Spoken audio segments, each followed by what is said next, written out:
प्रार्थना करते हैं। प्रभु यीशु, धन्यवाद करते हैं तेरे पवित्र आत्मा के लिए। प्रभु, तूने हमारे बीच में भेजी है प्रभु एक सहायक के रूप में।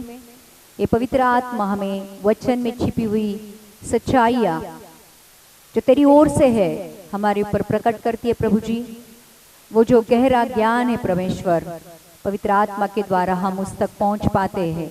तेरा धन्यवाद करते हैं। आज वचन के द्वारा जो भी चीजें तू हमारे ऊपर प्रकट करने वाला है, हमारी आत्मिक कानों को और आत्मिक आंखों को खोल दे, ताकि परमेश्वर जैसा वचन पवित्र है, जैसा वचन शुद्ध है, जैसा वचन दुधारी तलवार से भी चोखा है, परमेश्वर हमारे जीवन में जिस काम के लिए तूने भेजा है वो काम करे।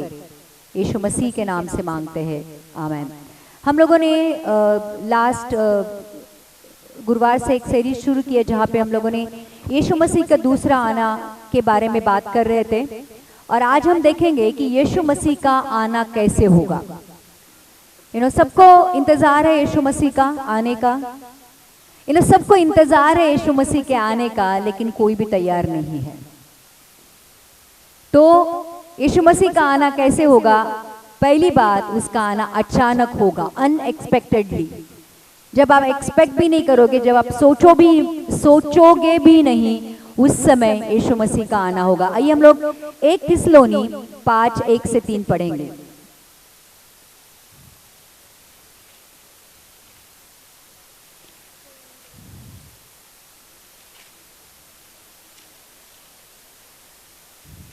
आज का वचन थोड़ा कान खोलकर सुनना है, क्योंकि आज का वचन सच में बहुत अच्छा है। अगर आपको समझ में आ गया तो बहुत कुछ चीजें परमेश्वर आपके ऊपर प्रकट करने वाला है। 1 थिस्सलुनी 5वां अध्याय का 1 से 3 वचन पढ़ेंगे।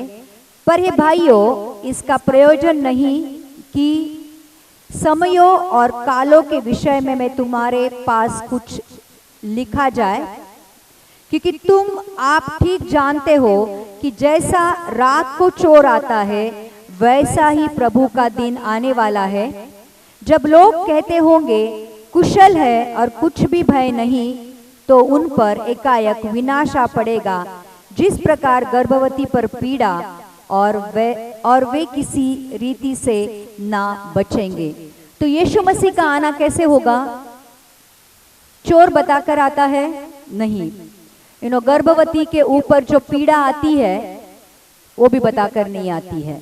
तो यीशु मसीह का आना वैसे अचानक होने वाला है। और ये दिन कैसा होगा? मतलब ये जो परमेश्वर का दिन है, देखो हर एक के लिए अलग अलग दिन होगा। इस दुनिया में 2 ही किस्म के लोग पाए जाएंगे। एक रहेंगे जो यीशु मसीह के ऊपर विश्वास करते हैं, और एक यीशु मसीह के ऊपर विश्वास नहीं करते हैं। जो यीशु मसीह के ऊपर विश्वास करते हैं उनमें भी 2 चीजें पाई जाएगी। एक यीशु मसीह के आगमन के लिए तैयार है, और एक यीशु मसीह के आगमन के लिए तैयार नहीं है। तो उसके हिसाब से ये दिन हर एक के लिए अलग अलग आने वाला है। तो आइए देखते हैं कि आज का ये जो आज का यीशु मसीह का जो दिन है वो कैसा दिन कैसे दिन होने वाला है। पहली बात, ये परमेश्वर का दिन होगा, ये प्रभु यीशु का दिन होगा। ये देखते हैं 1 कुरिन्थी 5:5। ये हर एक इंसान के लिए अलग अलग दिन होगा। किसी के लिए छुटकारे का दिन होगा, किसी के लिए विनाश का दिन होगा, किसी के लिए न्याय का दिन होगा, किसी के लिए यीशु मसीह का दिन होगा। ये हम लोग आज देखेंगे कि ये दिन कैसे होगा, किसके लिए। 1 कुरिन्थी 5:5 में लिखा है, शरीर के विनाश के लिए शैतान को सौंपा जाए, ताकि उसकी आत्मा प्रभु के दिन में उद्धार पाए। देखो, जो लोग यीशु मसीह के ऊपर विश्वास करते, ये एक ऐसे कलीसिया के बारे में लिखा है पौलुस ने। ये एक ऐसी कलीसिया है जिसमें व्यभिचार चल रहा है। व्यभिचार 2 प्रकार के होते हैं। एक होता है शरीर के साथ किया हुआ व्यभिचार, और एक व्यभिचार वो होता है आत्मिक व्यभिचार। शरीर के साथ जो व्यभिचार होता है, जैसे हम लोग कहते हैं कि एक औरत और एक ही पति हो, और पति अपने पत्नी से ही प्रेम करे और पत्नी अपने पति से ही प्रेम करे, लेकिन उसके बाहर अगर कोई संबंध है तो हम कहते हैं कि वह व्यभिचार है। वैसे एक आत्मिक व्यभिचार ये होता है, हम मुख से तो बोलते हैं कि परमेश्वर तू मेरा परमेश्वर है, लेकिन हम लोगों ने अंदर से बहुत सारे परमेश्वरों को बना लिया है। जैसे प्रॉपर्टी, पैसा, नाम, रिश्तेदारी, ये सारे परमेश्वर हमारे लिए पहले स्थान लेते हैं और फिर बाद में यीशु मसीह आता है। ये एक आत्मिक व्यभिचार है। तो यहाँ पे एक ऐसे आत्मिक एक व्यभिचार के बारे में लिखा है, लेकिन यहाँ पे लिखा है कि शरीर के विनाश के लिए शैतान को सौंपा जाए। वचन यहाँ पे ये कहता है कि जो लोग व्यभिचार कर रहे हैं उनको शैतान के हाथों में सौंपा जाएगा, ताकि शैतान उनकी परीक्षा ले, शैतान उनको सताए, और फिर वो लोग जब शैतान के हाथों में दिए जाएंगे, शैतान के सताने के द्वारा वो अपने विवेक में आ जाएंगे, अपने कॉन्शियस में आ जाएंगे, वो जानेंगे कि उन्होंने किसके खिलाफ पाप किया है, वो पश्चाताप करेंगे और तब उनकी आत्मा का उद्धार होगा। तो अगर ध्यान रखना, जब भी संकट आता है, जब भी प्रॉब्लम आता है, हमें ये जांचना है कि ये प्रॉब्लम मेरे जीवन में क्यों है। पहली बात, क्या मुझसे कोई पाप हुआ है, मेरे से कोई भूल हुई है। दूसरी बात, परमेश्वर इसमें से मुझे क्या सिखाना चाहता है, और अगर परमेश्वर मुझे इसमें विश्वास में बढ़ाना चाहता है या परमेश्वर मुझे कोई पाप का शिक्षा कर रहा है। देखो, अगर मैंने पाप किया है और एक अच्छा पिता अपने पुत्र को शिक्षा करता है ताकि वो उसमें से सुधर जाए और वो पाप ना करे, इसलिए वचन ये कहता है कि जिसकी ताड़ना नहीं हुई है वो परमेश्वर के सही पुत्र नहीं है, सच्चे पुत्र नहीं है। जिनकी ताड़ना होती है, मतलब जिनको उनके पाप का शिक्षा होती है, वही परमेश्वर के सही पुत्र है। जिनको उनके पाप की शिक्षा नहीं होती है वो नाजायज औलाद है। हम परमेश्वर की जायज औलाद है, इसलिए जब भी हम चूक भूल करते हैं हमें रट्टा मिलता है, और वो रट्टा मिलना भी चाहिए। अगर वो रट्टा यहाँ पे मिलता है बहुत अच्छी बात है, क्योंकि बाद में फिर नर्क में नहीं जाना पड़े।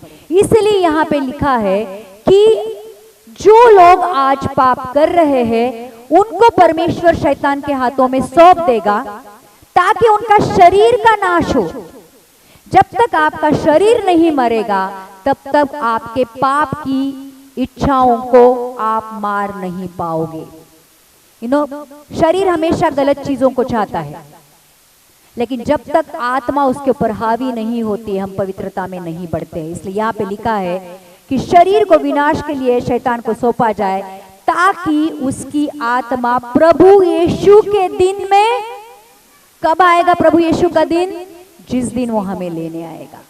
अगर आज शरीर के पापों की वजह से हमारी ताड़ना होती है, हमें शिक्षा होती है, परमेश्वर का धन्यवाद करो कि हमें सही समय पर परमेश्वर ने डांटा है, फटकारा है, रट्टा दिया है, ताकि हम हमारे कॉन्शियस में आए, अपने पापों का इजहार करे, उन्हें माने और कहे कि परमेश्वर मैं अब वो पाप नहीं करूंगा। अपना मन फिराकर वापस जब हम परमेश्वर के पास आते हैं, ध्यान रखना वचन ये कहता है कि यीशु मसीह के दिन फिर हमारी आत्मा का उद्धार होगा।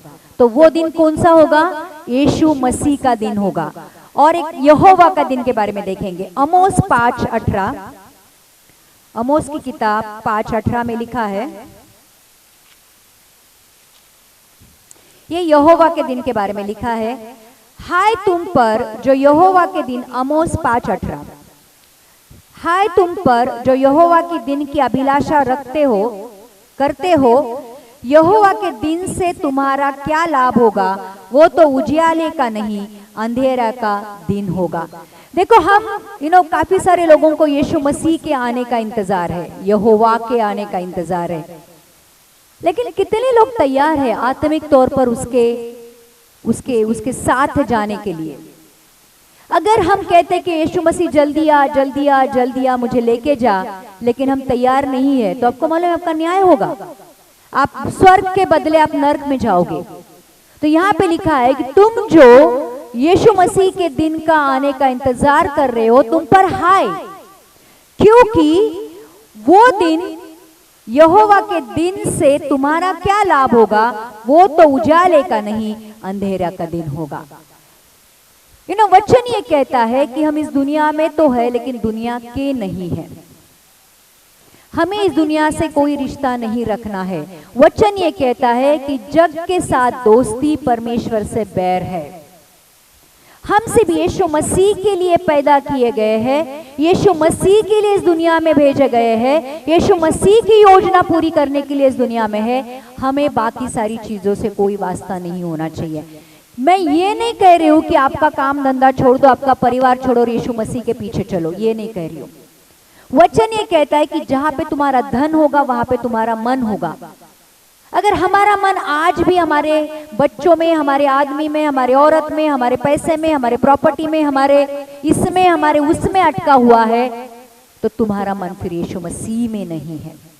देखो, अगर सब कुछ छूट जाता है और सिर्फ यीशु मसीह मुझे मिलता है तो भी बुरा नहीं है। वचन ये कहता है अगर सारी दुनिया को पा लिया और आत्मा को खो दिया तो क्या लाभ। सब दुनिया मुट्ठी में कर ली लेकिन आत्मा शैतान को बेच दी तो भी तुम घाटे में हो। क्योंकि देखो, जो चीजें आप लेके जाने वाले हो, क्या लेके जाओगे आप? अय्यूब कहता है नंगा आया था नंगा जाऊंगा। क्या लेके आया था, क्या लेके जाऊंगा? यहोवा ने दिया, यहोवा ने ले लिया, उसका धन्यवाद। जब तक ये चीज हमारे जीवन में नहीं आती, जब तक निस्वार्थ होकर हम परमेश्वर की सेवा नहीं करते, हर एक चीज में हमें हमारा एक स्वभाव होता है। कुछ भी करने से पहले हम लोग देखते हैं कि इसमें से मुझे क्या मिलने वाला है। यीशु मसीह के पास आने से पहले भी हम लोगों ने कुछ सोच कर आए थे, बराबर, कि इससे ये मिलेगा, परमेश्वर से चंगाई मिलेगी, चमत्कार मिलेगा, छुटकारा मिलेगा, जो भी XYZ आपकी जो जरूरत थी, आप परमेश्वर के पास परमेश्वर के लिए नहीं आए हो, परमेश्वर से कुछ मिलेगा करके आए हो। लेकिन परमेश्वर ऐसी लोगों की खोज में है जो उसके हाथ को नहीं देखते हैं, जो उसके चेहरे को देखते हैं। हाथ का मतलब आशीष, जो आशीष मिलती है करके बहुत सारे लोग परमेश्वर के पास आते हैं, लेकिन उसके चेहरे को ढूंढते हुए जो आते हैं वही सही मायने में उसके पुत्र है। क्योंकि देखो, परमेश्वर के पास आने वालों को बहुत सारी कठिनाइयों से गुजरना पड़ता है। जो यीशु मसीह ने सहा है वैसे ही क्रूस उठाकर आपको चलना पड़ता है। इसलिए वो कहता है कि मेरे पीछे आना है तो क्रूस उठाकर चलो। बहुत सारे लोगों की क्रूस उठाने की तैयारी नहीं होती है, क्योंकि उनको सिर्फ क्रूस के आशीषों में इंटरेस्ट होता है। तू क्या देगा वो बोल, मेरे से कुछ नहीं जाना चाहिए। लेकिन परमेश्वर चाहता है मुझे तेरा मन, मुझे तेरा आत्मा, मुझे तेरी बुद्धि, मुझे तेरा ज्ञान, मुझे तेरा सब कुछ चाहिए। और ध्यान रखना, ऐसे ही लोग परमेश्वर के साथ उठाए जाएंगे। लूत की बीवी, वो कहता है कि लूत की बीवी को याद कर रखो। लूत की बीवी, वो जो सदोम और गमोरा करके एक दो नगर थे, परमेश्वर वहां पे पाप बहुत बढ़ गया था, बहुत ज्यादा पाप हो गया था। लिखा है कि लोगों के विचार तक पापी थे। आदमी आदमी के साथ, औरत औरत के साथ रिश्ते रखते थे और बहुत गंदापन वहां पे चल रहा था। और परमेश्वर ने सोचा कि अब मैं ये दो शहर का नाश करने वाला हूं। और फिर क्योंकि अब्राहम का जो भांजा है वो लूत उस जगह पे था, स्वर्गदूत उनको जाते हैं छुड़ाने के लिए और उनको कहते जल्दी जल्दी बाहर निकलो, क्योंकि ये शहर परमेश्वर नाश करने वाला है। और फिर लूत वहां पे बहुत सालों से रह रहा था, उसका सब प्रॉपर्टी, पैसा, घर, सब कुछ उधर था। उसके बच्चों को, जो बच्चे और उसकी बीवी, दो लड़कियां थी उसकी और उसकी बीवी, और उसके लूत को लेकर वो स्वर्गदूत बाहर खींचते हुए उनको लेके आते हैं कि वो निकल ही नहीं पा रहे, क्योंकि जब तक वो नहीं निकलते परमेश्वर उनका नाश नहीं कर पा रहा था। उनको खींच तान कर वो लेके आते, कहते कि वो जो पहाड़ है वहां पे भागो, क्योंकि जब तक तुम बाहर नहीं निकलोगे हम वो शहर का नाश नहीं कर पाएंगे। और फिर वो और उनको एक स्ट्रिक्टली वार्निंग दी थी, पीछे मुड़कर नहीं देखना, पीछे मुड़कर नहीं देखना। और फिर ये लोग भागते हैं अपनी जान बचाकर। जैसे वो बाहर जाते हैं, उस शहर के ऊपर गंधक की आग की वर्षा होती है और वो शहर पूरी तरह बेचिराख हो जाता है। और फिर एक ही बार पलटकर लूत की बीवी पीछे देखती है और वहीं पे वो नमक का पुतला बनकर रह जाती है। जब हम यीशु मसीह के पीछे चलते हैं, पीछे मुड़कर नहीं देखना है, आगे की ओर देखना है। ध्यान रखना, आपने पीछे मुड़कर देख लिया मतलब आपका पूरा ध्यान, पूरा मन परमेश्वर के ऊपर नहीं है। तो ध्यान रखना, परमेश्वर का आना बहुत नजदीक है। हम भी इंतजार कर रहे हैं, सालों से इंतजार कर रहे हैं, लेकिन सवाल ये है कि क्या वो दिन मेरे लिए उजाले का दिन होगा या फिर वो दिन मेरे लिए अंधियारे का दिन होगा। क्योंकि जिन लोगों का पूरा भरोसा यीशु मसीह के ऊपर है, जिन्होंने अपना तन मन धन उसको अर्पित किया है, जिनके जीवन में यीशु मसीह के अलावा कोई परमेश्वर नहीं है, उन लोगों का उद्धार होगा, बाकी लोगों का न्याय होगा। इसलिए वो कहता है, हाय तुम पर, तुम वो यहोवा के दिन का इंतजार कर रहे हो, लेकिन वो दिन तुम्हारे लिए उजाले का नहीं, वो दिन तुम्हारे लिए न्याय का, अंधियारे का दिन होगा। तो वो यहोवा का दिन भी कहलाता है क्रोध का दिन। आइए रोमियो 2:5 पढ़ते हैं।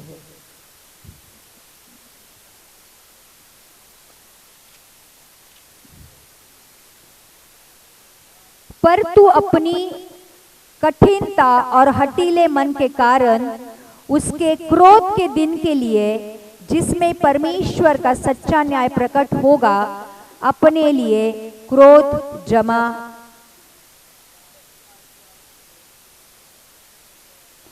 कमा रहा है। अब ये जो लोग यीशु मसीह में है लेकिन जिन्होंने पूरी तरह अपने जीवन को यीशु मसीह के हाथ में नहीं दिया है, उनके ऊपर ये क्रोध का दिन है। तो खुद दोषी होकर दूसरों को दोष लगाने वालों को परमेश्वर कहता है ये चीज। कितने लोग मसीह में है फिर भी लोगों के दोष निकालने के ऊपर उनको बहुत अच्छा लगता है, दूरबीन लेके ही बैठे हुए होते हैं। देख कैसी चलती है, देख क्या पहना है, देख क्या बोलती है, देख क्या करती है, देख क्या ऑल द टाइम। हमेशा अगर उनकी बातों से सुनोगे कि दूसरे के बारे में बुराई करते रहेंगे, दूसरों को जज करते रहेंगे, दूसरों के बारे में दोष निकालते रहेंगे। वचन यहाँ पे ये कहता है कि दूसरों के दोष अगर आप निकालोगे तो परमेश्वर तुम्हारा दोष निकालेगा। इसलिए यहाँ पे लिखा है कि जो लोग दूसरों के दोष लगाने में जुटे हुए हैं, उनके लिए वचन ये कहता है, पर तू अपनी कठोरता और हठीले मन के कारण उसके क्रोध के दिन के लिए, जिसमें परमेश्वर का सच्चा न्याय प्रकट होगा, अपने लिए क्रोध कमा रहे हो। अगर यीशु मसीह के आगमन के लिए तैयार होना है लोगों, तो फिर आपको दूसरों के दोष निकालना बंद करना पड़ेगा। नहीं, क्योंकि क्या होगा, नहीं तो क्या होगा। वचन ये कहता है कि दूसरों के पाप माफ करो तो ही तुम्हारे पाप माफ होंगे। दूसरों को दोष लगाओगे तो तुम पर दोष लगाया जाएगा। अगर दूसरों को दोष देते रहोगे तो तुम्हारे खाते में तुम्हारे दोष वैसे ही रहेंगे और फिर तुम दोषी ठहरोगे और फिर दोषी लोगों के ऊपर परमेश्वर का क्रोध आएगा। बराबर। तो इसीलिए वचन ये कहता है कि दूसरों को दोष मत लगाओ। उन्होंने कितने भी पाप क्यों न किए हो, उन्होंने कितना भी कुछ क्यों न किया हो, हमसे कोई लेना देना नहीं। परमेश्वर ने कहा है माफ करो, मैं माफ करूंगा और आगे चलूंगा। क्योंकि अगर मुझे मेरे पाप माफ करवाने हैं तो मुझे दूसरों के पाप माफ करने ही पड़ेंगे। नहीं तो यीशु मसीह का आने का दिन मेरे लिए उद्धार का दिन नहीं होगा, मेरे लिए क्रोध का दिन होगा। और फिर सच्चा परमेश्वर सच्चा न्याय करता है। मेरा न्याय, मैंने दूसरों का न्याय किया है करके मेरे ऊपर क्रोध आ पड़ेगा। आमीन। तो परमेश्वर को जानकर भी उसके प्यार को और न्याय को, अगर हमारा मन कठोर है, हम दूसरों को माफ नहीं कर पाते हैं, तो लिखा है हमारा मन हठीला है, सच्चाई मालूम है, फिर भी हमें बदलना नहीं है। हठीला किसको कहते हैं? हठीला किसको कहते हैं? जिद्दी। मालूम है कि ये सच है फिर भी मुझे गलत ही करना है। बराबर। हम बच्चे को क्या कहते हैं? तू कितना जिद्दी है, जो करने के लिए कहा है हम लोग नहीं करते हैं।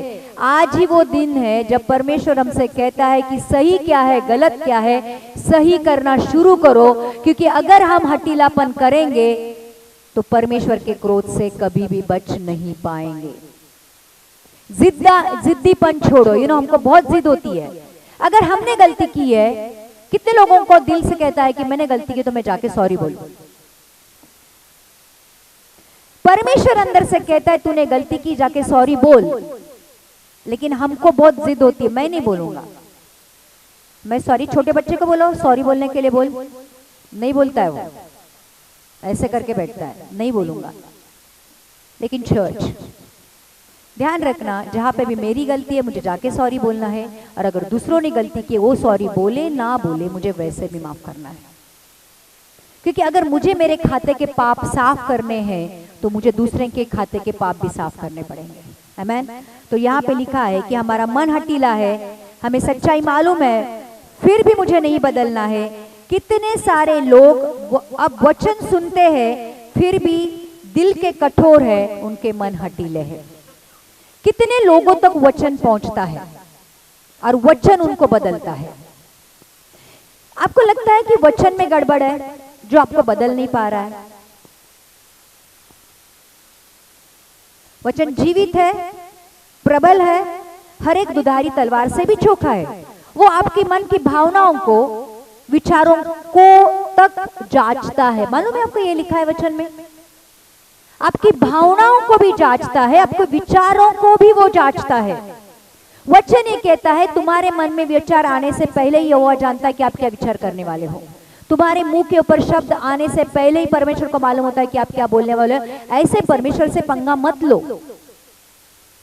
जो आपके दिल को जानता है। इसलिए उसके सामने जिद मत करो। परमेश्वर नम्र लोगों को ही प्यार करता है, ध्यान रखना। हठीले मन के, कठोर लोगों के मन के लोगों को वो देखता भी नहीं है, सुनना तो बहुत दूर की बात है।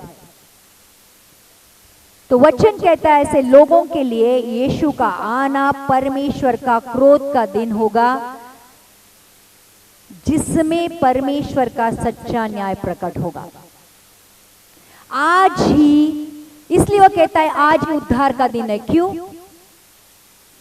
क्योंकि आज अगर वचन आपके पास आया है और वचन आपको ये कहता है कि तेरा दिल कठोर है, तेरा मन हठीला है, तो आज ही मुझे पश्चाताप करना है। ये जो मोमेंट है, ये जो क्षण है, मुझे खोना नहीं है। मुझे घुटनों पे आकर परमेश्वर से पश्चाताप करना है, माफी मांगने और कहना है कि हाँ मैंने गलती की है। क्योंकि अगर आज रात को यीशु मसीह आता है तो आपका जाना तय है। इसलिए वो कहता है आज का ही दिन उद्धार का दिन है। अगर वचन आपसे जाके गहराई से कुछ कहता है तो जो वचन कहता है वो करो। मन को कठोर मत करो, दिल को कठोर मत करो, मन को हठीला मत बनाओ, क्योंकि ऐसे लोगों के ऊपर फिर बहुत जल्द परमेश्वर के क्रोध का दिन आने वाला है।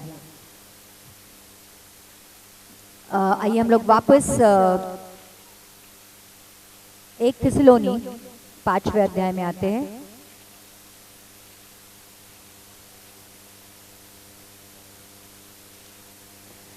यहां पे दूसरा वचन कहता है, क्योंकि तुम आप ठीक जानते हो कि जैसा रात को चोर आता है वैसा ही प्रभु का दिन आने वाला है। तो परमेश्वर का दिन अनएक्सपेक्टेडली आएगा।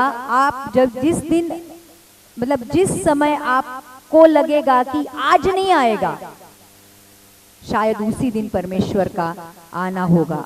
जब लोग कहते होंगे कि कुशल है, कुछ भय नहीं, तो उन पर यकायक विनाश आ पड़ेगा, जिस प्रकार गर्भवती पर पीड़ा, और वे किसी रीति से ना बचेंगे। तो चर्च, ध्यान रखना, ये जो परमेश्वर का आना है उसके लिए हमें दिन रात तैयारी करनी है।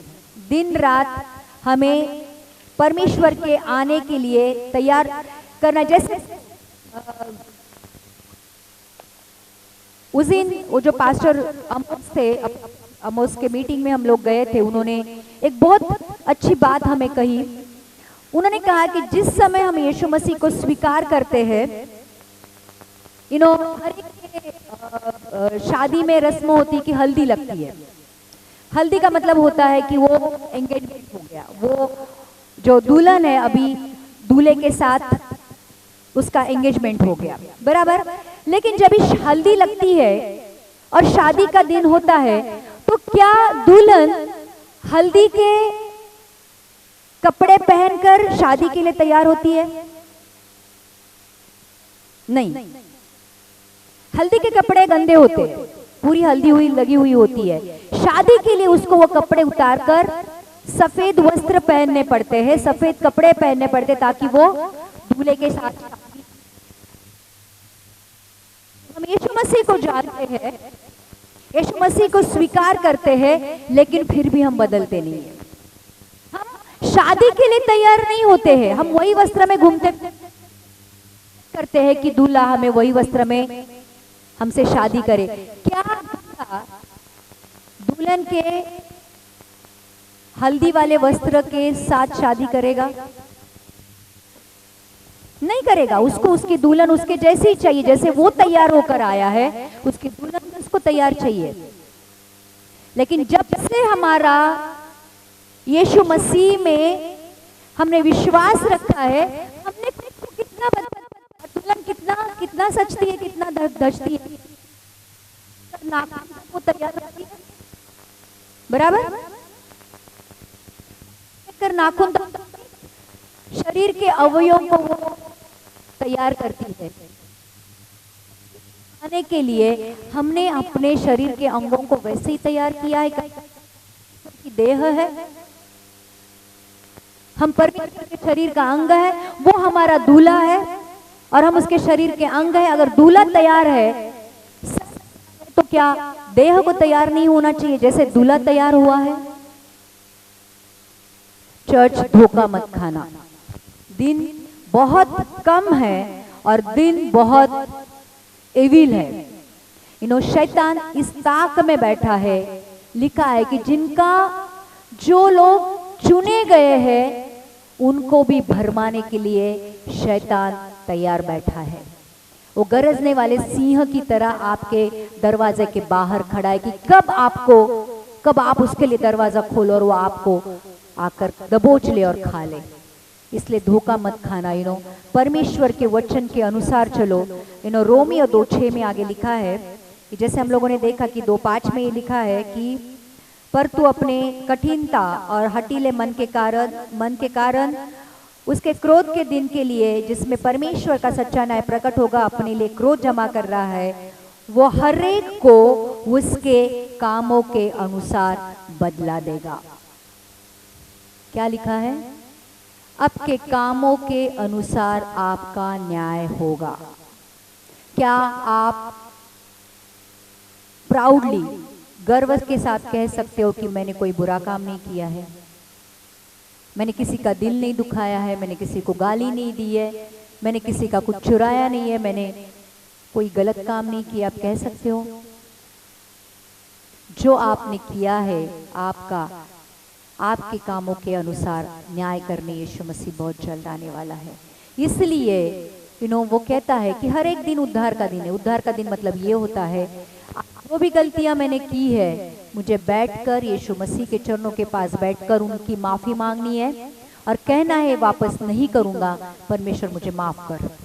और दूसरों ने भी जिन्होंने जो कुछ भी किया है उनके पाप उनको छोड़ देने हैं और अपना अकाउंट जीरो बनाना है। हर दिन अगर हम नहीं करते हैं, जिस दिन समझो आपके अकाउंट में पाप रह गया, अगर उसी दिन यीशु मसीह आ गया तो फिर प्रॉब्लम होगी। आमीन। तो परमेश्वर कामों के अनुसार बदला देगा। मत्ती 23:31 से 46 में लिखा है। ये बहुत बड़ा वचन है, लेकिन देखो सबके लिए ये बहुत मायने रखता है कि न्याय के दिन क्या होने वाला है। जब यीशु मसीह न्याय करने आएगा तो क्या होने वाला है।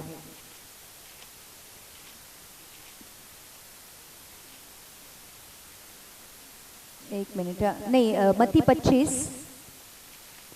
आज अपने वो लाइट नहीं लगाई है।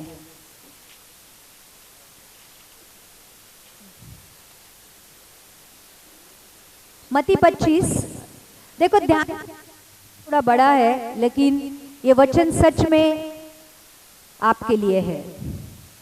जब मनुष्य का पुत्र अपनी महिमा में आएगा और सब स्वर्गदूत उनके साथ आएंगे, तो वह अपनी महिमा के सिंहासन पर विराजमान होगा और सब जातियां उसके सामने इकट्ठा की जाएंगी।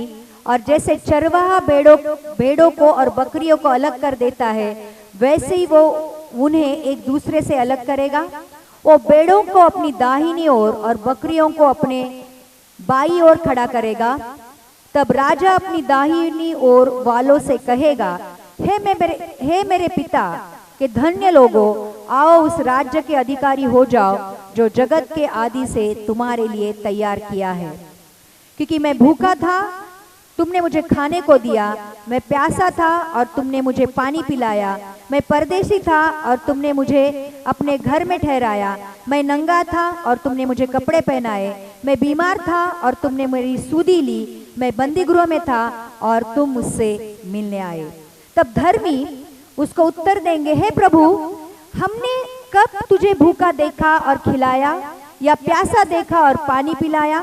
हमने कब तुझे परदेसी देखा और अपने घर में ठहराया, या नंगा देखा और कपड़े पहनाए? हमने कब तुझे बीमार या बंदीगृह में देखा और तुझसे मिलने आए? तब राजा उन्हें उत्तर देगा, मैं तुमसे सच कहता हूँ कि तुमने जो मेरे इन छोटे छोटे भाइयों में से किसी एक के साथ किया, वो मेरे साथ भी किया। तब वो बाई ओर वालों से कहेगा, हे शापित लोगों, मेरे सामने से उस अनंत आग में चले जाओ जो शैतान और उसके दूतों के लिए तैयार की गई है। क्योंकि मैं भूखा था और तुमने मुझे खाने को नहीं दिया, मैं प्यासा था और तुमने मुझे पानी नहीं पिलाया, मैं परदेशी था और तुमने अपने घर में नहीं ठहराया, मैं नंगा था और तुमने मुझे कपड़े नहीं पहनाए, मैं बीमार और बंदीगृह में था और तुमने मेरी सुधि न ली। तब वो उत्तर देंगे, हे प्रभु, हमने तुझे कब भूखा या प्यासा या परदेशी या नंगा या बीमार या बंदीगृह में देखा और तेरी सेवा टहल न की? तब वो उन्हें उत्तर देगा, मैं तुमसे सच सच कहता हूँ कि तुमने जो इन छोटे से छोटे में से किसी एक के साथ नहीं किया, वो मेरे साथ भी नहीं किया। और ये अनंत दंड भोगेंगे, परंतु धर्मी अनंत जीवन में प्रवेश करेंगे। जब यीशु मसीह आएगा, भेड़ से बकरियों को अलग करेगा। भेड़ों को कहेगा, मेरे दाई तरफ आ जाओ, और बकरियों को कहेगा, मेरी बाई तरफ आ जाओ। और फिर भेड़ों को कहेगा कि तुमने मुझे, मतलब जो कुछ भी मैंने तुम्हारे दिल में डाला, तुमने वो किया। देखो, अगर यीशु मसीह को भूखा देखकर सब रोटी खिलाएंगे, यीशु मसीह को प्यासा देखकर सब लोग पानी पिलाएंगे, लेकिन किसी गरीब को भूखा देखकर आप रोटी दे सकते हो। किसी परदेसी को कुछ जरूरत है तो आप अपने घर में ठहरा सकते हो। कोई जेल में गया है, कोई बंदीगृह में, कोई बीमार है, कोई हॉस्पिटल में जाके उसको देख सकते हो आप। आपके कामों के अनुसार आपका न्याय होगा। इसीलिए कोई देखता है नहीं देखता है करके काम मत करो, वो देखता है करके काम करो। किसी को अच्छा लगता है करके काम मत करो, उसको अच्छा लगेगा करके काम करो। बहुत ये चीजें बहुत गहराई वाली है चर्च, क्योंकि आपके कामों से आपके परमेश्वर की परीक्षा होती है। आपको मालूम है, कितने लोग आपसे कहते हैं चर्च जाता है फिर भी झूठ बोलता है, चर्च जाता है फिर भी दारू पीता है, चर्च जाता है फिर भी ये करता है। क्यों कहते हैं लोग? क्या आप बदनाम होते हो? कौन बदनाम होता है?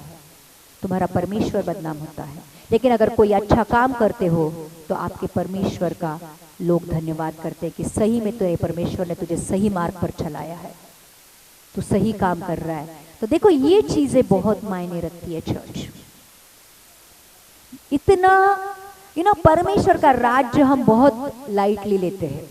मेरा उद्धार हो गया है ना, मुझे दुनिया से कोई लेना देना नहीं है। मैं सुखी हूं ना, मुझे दुनिया से कोई लेना देना नहीं, मेरा घर है, मेरा गाड़ी है, मेरा अच्छा काम है, मेरा अच्छा परिवार है, मेरा एक अच्छा चर्च है, मुझे बाकी दुनिया से कोई लेना देना नहीं है।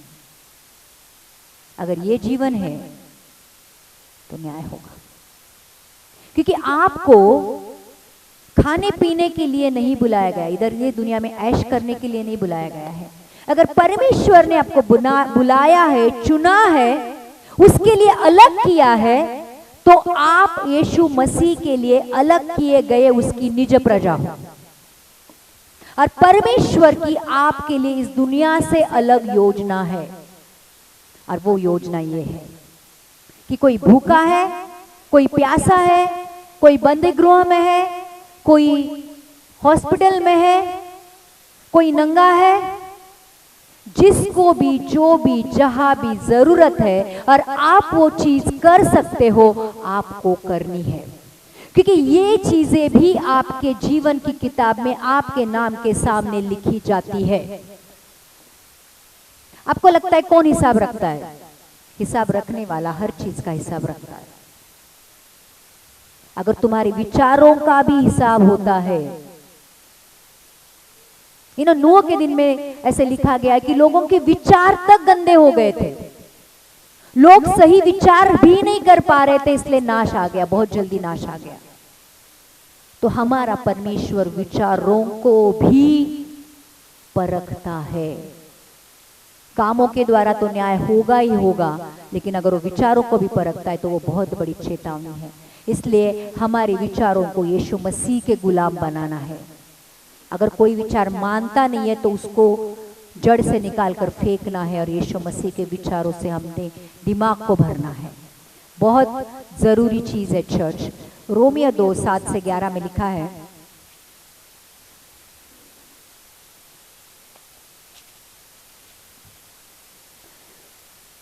जो सुकर्म में स्थिर रहकर महिमा और आदर और अमरता की खोज में है, उन्हें वो अनंत जीवन देगा। सुकर्म में, जो अच्छे कामों में स्थिर है। जैसे कोई अच्छा काम हम किसी के लिए भी करते हैं, हम उससे एक्सपेक्ट करते हैं कि वो भी हमारे लिए करे। जब मैंने तेरी मदद की, अभी मुझे मदद की जरूरत है, तो नहीं कर रहा है, नहीं बोल रहा है। कोई भी अपेक्षा रख कर काम मत करो। ध्यान रखना, कोई उसकी आपको वापस आपको दे ना दे, ये अपेक्षा रखकर काम ना करो। यहां पे लिखा है कि जो सुकर्म में स्थिर रहकर महिमा, आदर और अमरता की खोज में है, उन्हें वो अनंत जीवन देगा।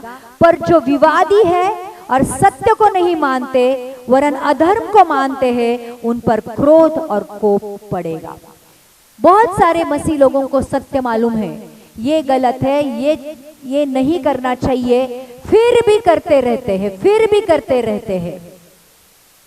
लिखा है, उस दिन आपके ऊपर कोप और क्रोध आ पड़ेगा, फिर छुटकारा नहीं है। और क्लेश और संकट का एक मनुष्य के प्राण पर जो बुरा करता है आएगा, पहले यहूदियों पर फिर यूनानियों पर, परंतु महिमा और आदर और कल्याण हरेक को मिलेगा जो भला करता है, पहले यहूदी को फिर यूनानियों को, क्योंकि परमेश्वर किसी का पक्षपात नहीं करता। इसलिए कोई देखे ना देखे, परमेश्वर देखता है करके अच्छे काम करो। दिखावे के लिए बहुत सारे लोग दिखावा करते हैं, दिखावे के लिए काम मत करो, परमेश्वर देखता है करके करो। गलती 6:9 में लिखा है,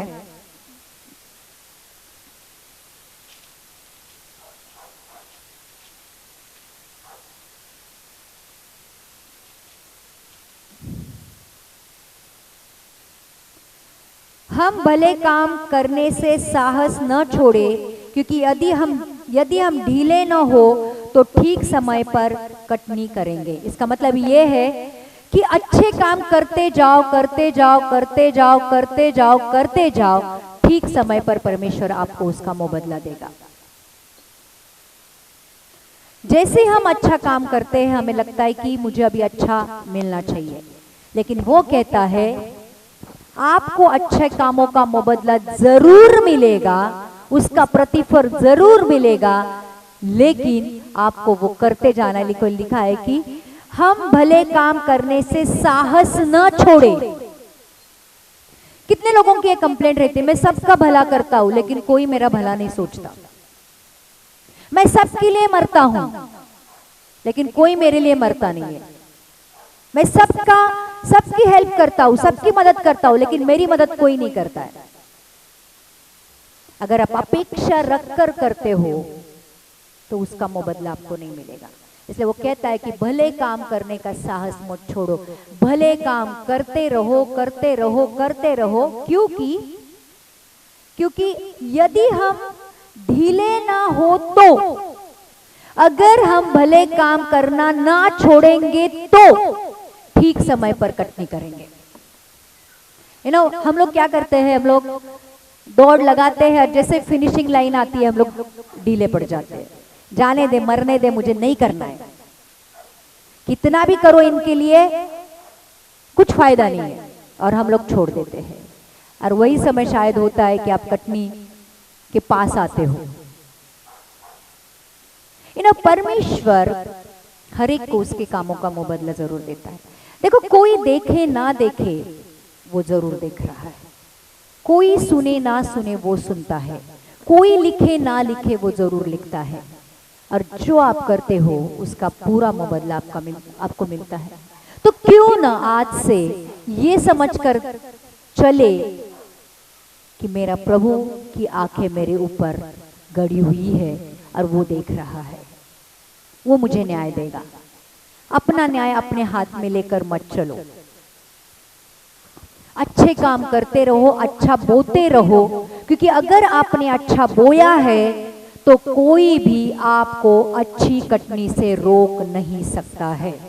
लेकिन अगर सही में आपने बुरा बोया है तो कोई आपको बुराई से, कटनी से नहीं रोक सकता है, क्योंकि परमेश्वर सच्चा न्याय करता है। तो उसके न्याय से अगर बचना है, आज हम देख सकते हैं कि मैं भेड़ हूं या मैं बकरी हूं। नाम के लिए मसीह मत बनो, क्योंकि वचन ही कहता है मत्ती की किताब में कि तुम्हारे अच्छे कामों को देखकर तुम्हारी पिता की महिमा हो, ऐसा होने दो। क्योंकि तुम जगत की ज्योति हो, तुम पृथ्वी के नमक हो। ज्योति खुद जलती है तब जाके दुनिया को प्रकाशित करती है। नमक खुद दूसरों के साथ मिल जाता है, अपना अस्तित्व खोता है, तब जाके दूसरों के जीवन में स्वाद आता है। तो हमें इस दुनिया में जगत की ज्योति की तरह भेजा गया है, पृथ्वी की नमक की तरह भेजा गया है। हमारा खुद में कोई भी अस्तित्व नहीं है। अगर हमारा अस्तित्व है तो वो सिर्फ यीशु मसीह के द्वारा है, और वो भी कह के गया है, मैं सेवा करवाने नहीं, सेवा करने आया हूं। चर्च, अगर ये हमारा एटीट्यूड है परमेश्वर की तरफ, फिर देखो कोई बात का गम नहीं होता है, कोई बात का दुख नहीं होता है, कुछ मिले ना मिले। हमारा मार्ग एक सत्य का मार्ग होता है, जहां पे परमेश्वर ने जो मुझे बोला है मुझे वही करना है। आइए हम लोग प्रार्थना करते हैं। प्रभु यीशु, तेरे वचन के द्वारा तूने बहुत सी चीजें हमारे ऊपर आज प्रकट की है। हमारे दिल को आज का वचन चुभा है प्रभु। बहुत सारी गलत चीजें हमारे जीवन में थी परमेश्वर, तूने उसके ऊपर प्रकाश डाला है। हाँ प्रभु, मैंने गलती की है, मैंने पाप किया है, मैंने दूसरों को माफ भी नहीं किया है। आज सारी गलतियां मैं कबूल करता हूँ। फिर एक बार प्रभु तेरे पास आता हूँ, मुझे माफ कर, मुझे तेरे लहू से शुद्ध कर प्रभु। अगर आज भी तेरा आना होता है प्रभु, मुझे उठा, मुझे तेरे साथ लेकर चल।